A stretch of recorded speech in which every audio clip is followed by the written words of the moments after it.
If you can't get to a wrestling gym, that's okay, because some of the best wrestlers I know build their foundation on their own, including myself. Today, I'm going to show you some of the drills you can do at home. No partner, no equipment, nothing but a bit of floor space. They are not fancy, they just work. And if we never met before, I'm Achilles. I'm a wrestling coach, Brazilian Jiu-Jitsu black belt, academy owner, and I've been on the mat for, yes, exactly like the thumbnail says, 12,000 plus days. That's about 33 plus years of mat time.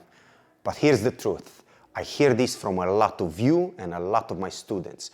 You sometimes don't have access to your wrestling club, you work shifts, you've got no training partners to practice with, or maybe you just want to get better between sessions. Cool, cool, cool. That's exactly what this is for. That's exactly what I've done for years myself. 4 sections: movement, attacking, defending, and conditioning. No equipment, no partner, no excuses. Let's get into it. First things first. Movement and stance. If your stance is rubbish, nothing else matters. I don't care how strong you are, I don't care how fast you are. Bad stance, you are going to be taken down. Now, the best way to get into your wrestling stance, and the way that I like teaching it, and the way that I like explaining it to my kids and new people to come into the sport. The easiest way to do it is like this, right? So, you're gonna be placing your feet shoulder width apart. I can squat all the way down to the floor to a point where I can actually touch the mat with my fingers. Now, because I'm a right-handed, and I'm always going to be attacking with my right hand, I'm going to kick my left leg back. If you are left-handed, very likely you're going to kick the other leg back. So, squat all the way down to the floor, make sure I can touch the mat with the tip of my fingers, and then kick my left leg back, start looking forward, hands in front of me, chest parallel to the mat, parallel to the floor. You have to keep your chest parallel to the floor. If they can read whatever is written on your t-shirt, if you are slightly up or in an angle, you are exposing your legs. You'll become vulnerable, they will shoot, they will take your legs. After you get into your proper stance, after you learn how to maintain it, you have to learn how to start moving in that stance.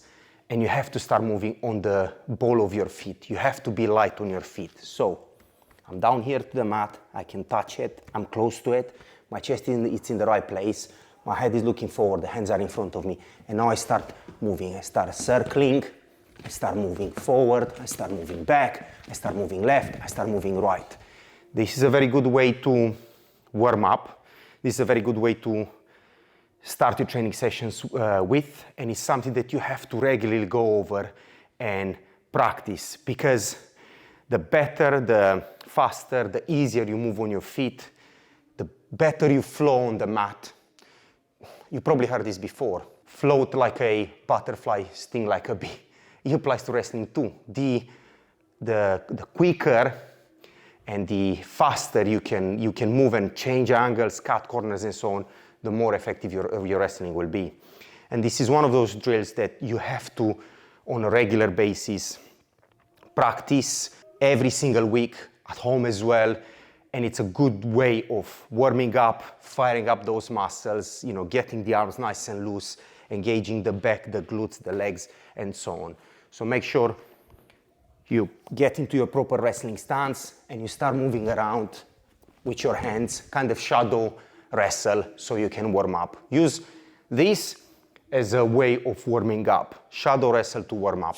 You are nice and warm now. You've done 2, 3, 4 minutes of stance movement. You managed to fire up the legs, the back, the arms, and so on. Now we're gonna learn how to attack, or we're gonna start drilling attacks, penetration steps, double legs, single legs, and so on.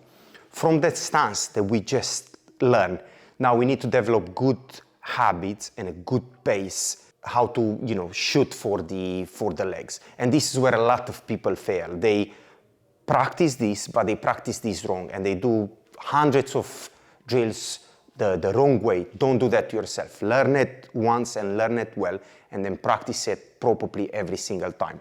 So from that stance that we just learned, from the stagger stance, this is probably where most of your wrestling is going to happen from. What we're going to do next, we're going to lower our stance a bit more, we're going to drop our level a bit more, and then we're going to reach with our heel first, knee, toes, and then hands and head have to come up. You either cut the corner or drive and blast them down to the mat.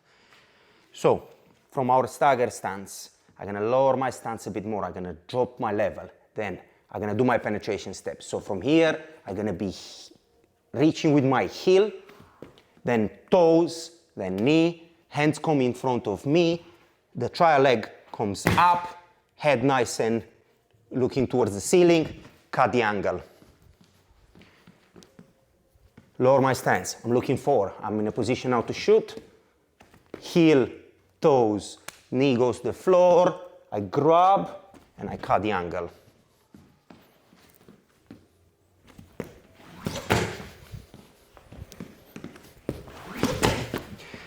Now, when you do this drill, make sure your trial leg or the back leg does this. I'll show you on my boots, and this is something that you need to be aware of. When you drag your back leg or your trial leg, make sure you don't turn it sideways. You turn it into a bit of a ballerina foot, so you become a bit more aerodynamic. Look at my wrestling boots. Can you see them? They have a hole there. I had to patch them up, right? This is how your boots should look like after hundreds and hundreds and hundreds of penetration steps and double legs and single legs. If your boots start breaking here on the side, you're very likely turning your foot sideways. Don't do that. Make sure you drag it over your toes so you become aerodynamic and you don't slow your way into the double leg, okay? So that's our double leg penetration step and drill. If, and I know a lot of you will say, well, Achilles, I can't do that. That's too complex. I can't go all the way down the floor. My knees are hurting. My back is hurting. Welcome. Same like me. And I will show you what you can do in order to address that and still build your way into the move or build up to it. Same position, same stance, same everything. But instead of dropping to the floor, we're just going to reach with our heel. We're going to say mechanics, but we're not going to go all the way down to the floor. And don't worry, the more you do it, the better we'll get. And eventually, that proper attack will happen. It will come to you. So, same stance. I'm going to kick my leg slightly backwards so I become a bit more aerodynamic. I reach with my heel, toes, and then I just rub with my hands and come up. I do like a mini squat at the end of my penetration step.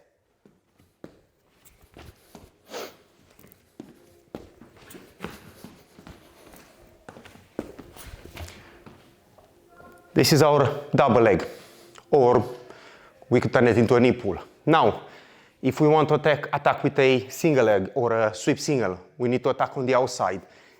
This is another drill that you can do at home, and it's one of them drills that you have to regularly go over and do on a weekly basis. So, let's say I'm attacking the leg that's on the outside there. Mechanics are the same. I'm just gonna lower my stance, and I'm gonna, instead of stepping in the middle, I'm gonna step on the outside. So, lower my stance, I'm gonna reach on the outside with my heel, hand goes on the floor so I can balance myself. Heel, toes, knee, wrap around their leg, cover up, and come to take the leg up. So, everything happens on that line. So, lower my stance.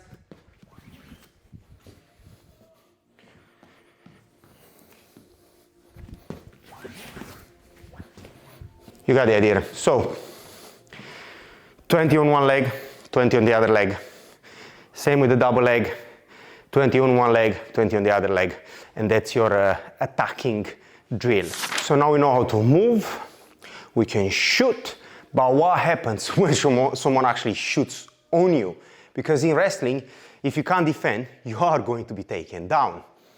Now, the next drill might be the most important one of the whole video, and it's the sprawl.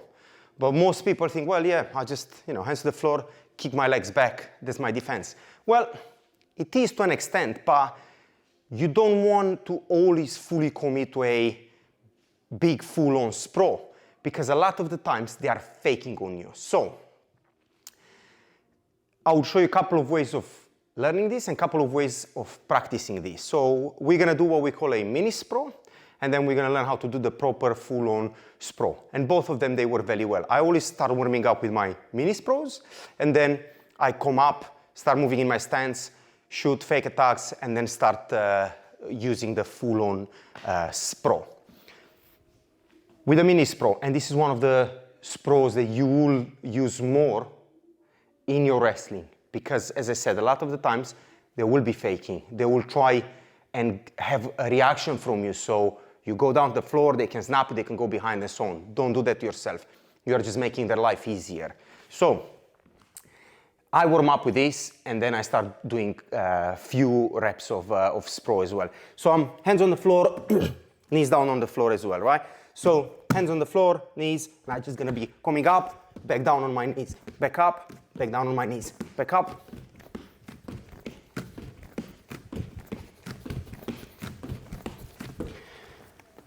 I normally do 50 to 100 a few times a week. Because as I said, a lot of the times, this is the type of sprawl I'm gonna use. They're gonna be faking me. I don't want to commit to a full-on sprawl. So hands down the floor, I jump back on my knees. So I'm ready to assess if I need to fully commit to a sprawl, or I can come back up and re-attack, or move, come back up on my feet and so on. So I'm in my stance, I'm moving around, they're faking me. Why? So I can see them, I can see their hands coming towards me, hands go down the floor, I push myself back, right? If they are fully coming in, alternate to a full-on sprawl, or I need to hip in and so on. If they don't, I'm in a position where I can come quickly back up and start wrestling again. So I'm here, we're moving, I'm pushing myself back.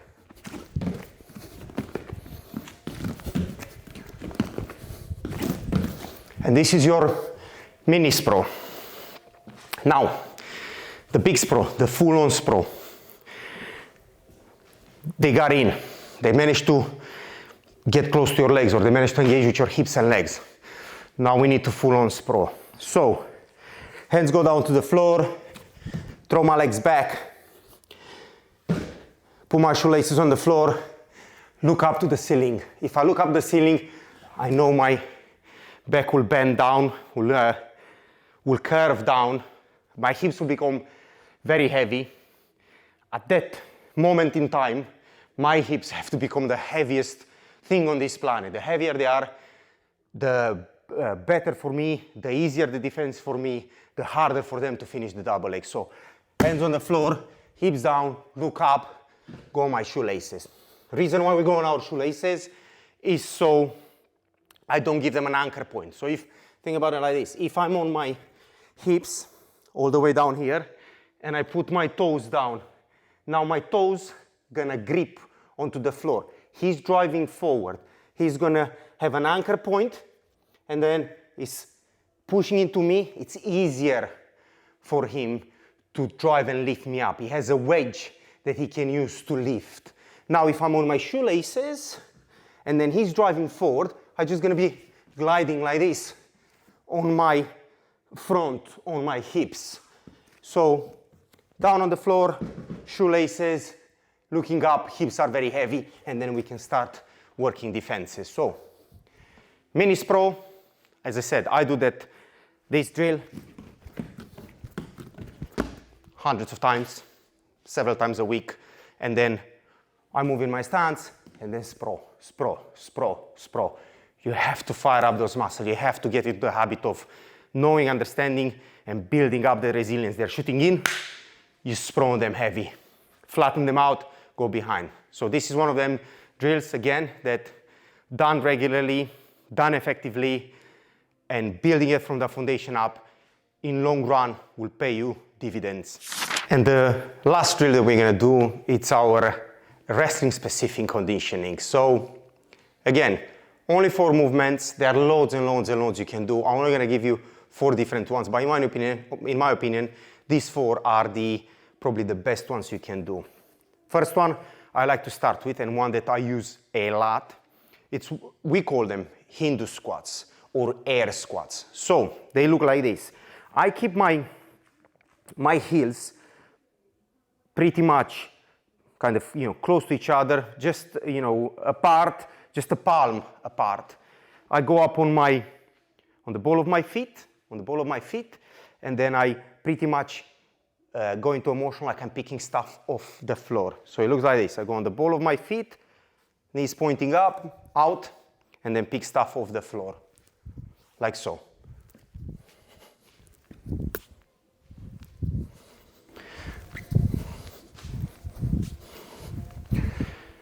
Very good for building up those legs, your core, your arms. And the reason why we do them like this is because every time you're shooting, you're doing a penetration step, it builds the habit of bringing your arms in front of you, right, and grabbing. So by doing this type of squats, where you bring your arms in front of you, your brain will get wired up, where every time you drop your stance, you shoot, your arms will come in front of you. So it gets embedded into your muscle. It becomes a muscle memory. Next drill I like to do, it's what we call sit-outs. Again, this is a good exercise that engages your core, your arms, your legs, and so on. So it's a kind of full-on body workout type of exercise. So I'm on my hands and toes, pretty much like a tripod, and then I place my outside leg properly on the floor. I kick my leg out. I stay off the floor, so I don't go down on my bum. And then I come the other way. I feed my leg through the gap.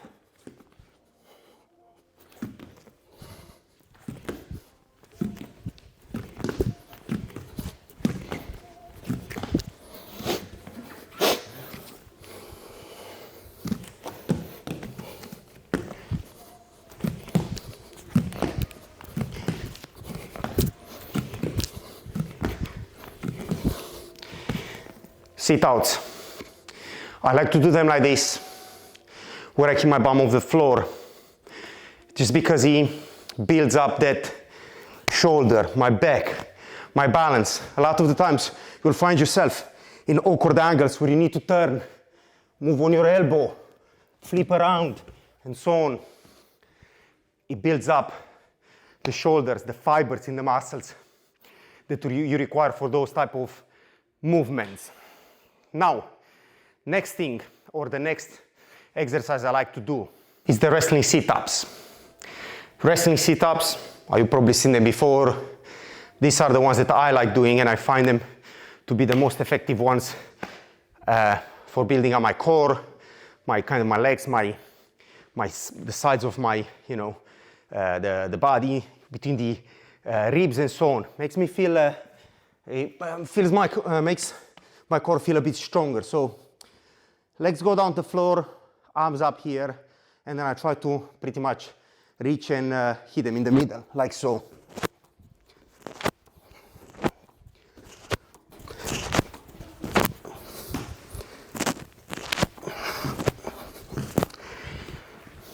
Again, I'm not gonna say how many I do a day, but I like to do loads. And I find them very effective. And especially now with the summer coming up, you want to do as many as possible. So when you go down to the beach, nice and chiseled.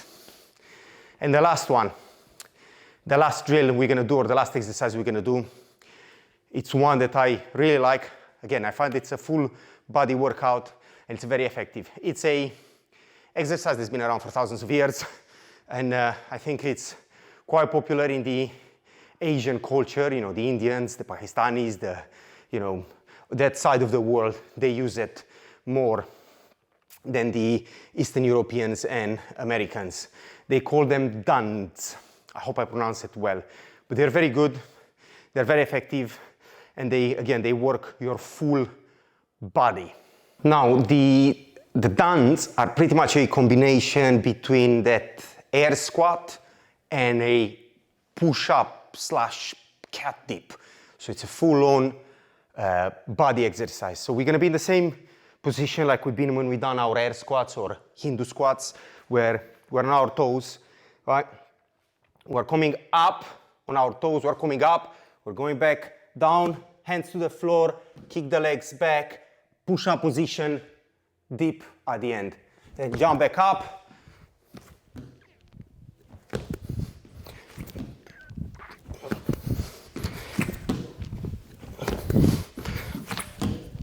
And there you go. 4 sections, no gym, no partner, no equipment, no excuses. I don't know, if you do this 2 to 3 times a week, I promise you, you'll walk into your, I don't know, next wrestling session, next jiu-jitsu session, next MMA session, and you'll feel the difference. You'll feel the difference. Your stance will be sharper, your shots will be faster, and your conditioning won't fall off a cliff in round number 2. This exercise, they've been around for thousands of years, and people be doing them. They are good drills. We always regularly use them myself. I get into my stance every single week and drill. I do my penetration steps and my shooting and my single and double and sweep single. I get down on the floor and do my conditioning, my stretching, my defending and all that stuff. It's important. And if I can't make it to the club, if I've been working nights, if I'm away on holiday, I still get to do them at least 2 to 3 times a week, just so I can keep my body in good condition, keep it sharp, keep it flexible, keep it strong, because I need it. I need it when I get onto the mat, when I wrestle, I need my body to be strong. So I really hope you guys enjoy this video. I really hope that it's something that you're gonna start using, implementing, and making part of your routine.